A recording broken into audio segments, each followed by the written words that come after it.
লোকসভায় বহিরাগত ঢুকে যাওয়া কাণ্ডে মূল অভিযুক্ত ললিত ঝা প্রসঙ্গে বিধানসভার তৃণমূলের উপমুখ্য সচেতক এবং বিধায়ক তাপস রায় পাল্টা অভিযোগ করেন।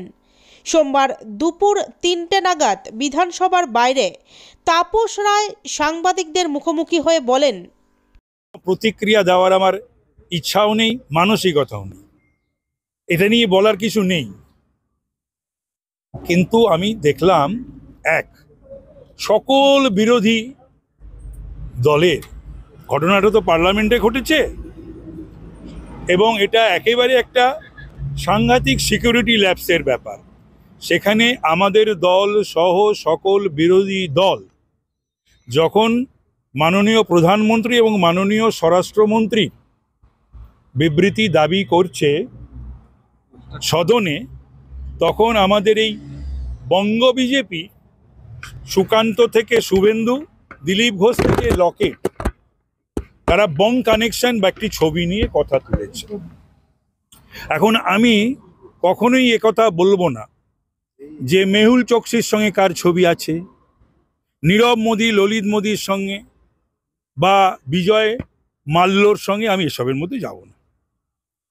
আমি এটাও বলতে চাই না যে 90 থেকে 20 সাল পর্যন্ত এই 30 বছরে শুভেন্দুর সঙ্গে তো আমার 300-র ওপর ছবি আছে। কি বলবে সেটা শুভেন্দু? সুকান্ত বা দিলীপ ঘোষের সঙ্গে আমার ছবি থাকার কথা নেই, ছবি হয়তো ছিল না, কিন্তু লকেটের সঙ্গে তো আমার ছবি থাকার সম্ভাবনা আছে।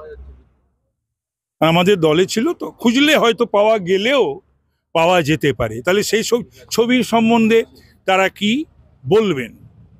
বিষয়টা হলো এই যে প্রধানমন্ত্রীও বারবার বলেছেন তার বরিষ্ঠ মন্ত্রীদের বা তার দলের লোকদের, এবং তিনি বিরোধীদের কাছেও আহ্বান জানিয়েছেন যে বিষয়টা অত্যন্ত গুরুত্বপূর্ণ এবং গম্ভীর বিষয়।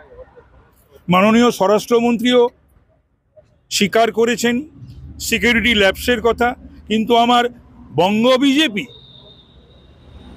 বিজেপির বং কানেকশন রয়েছে। এটাতে তারা মহীশূরের এমপির কানেকশন দেখতে পায় না, ইউপির লখনৌর জুতো তৈরির কানেকশন দেখতে পারে না, রাজস্থানে পালিয়ে যাওয়া, এখন আশ্রয় দেওয়ার সেসব কানেকশন তারা দেখতে পায় না। আবার যুব কানেকশন, আমি একটু খোঁজ খবর নিলাম। আমি দ্ব্যর্থহীন ভাষায় বলতে চাই, আমি নামে চেহারায় ওই ব্যক্তিটিকে জানি না, চিনি না। ওরা যদি তুলে ধরে বা জানায় তখন তো আমি নিশ্চয়ই সাবস্ট্যান্সিয়েট করতে পারে, তখন আমি স্বীকার করব বা বলবো। কিন্তু আমি অনেকে জিজ্ঞাসা করলাম যে যুব কংগ্রেসের সঙ্গে, মানে তৃণমূল যুব কংগ্রেসের সঙ্গে কি কোনো সম্পর্ক, যদিও আমি তো বহুদিন আগে ছাত্র যুব এটাকে আমি পেরিয়ে এসেছি। আমি শুনলাম যে সে তো নেই, তবে আমাদের তৃণমূল যুব কংগ্রেসের সভাপতি দীর্ঘদিন শুভেন্দু অধিকারী ছিল।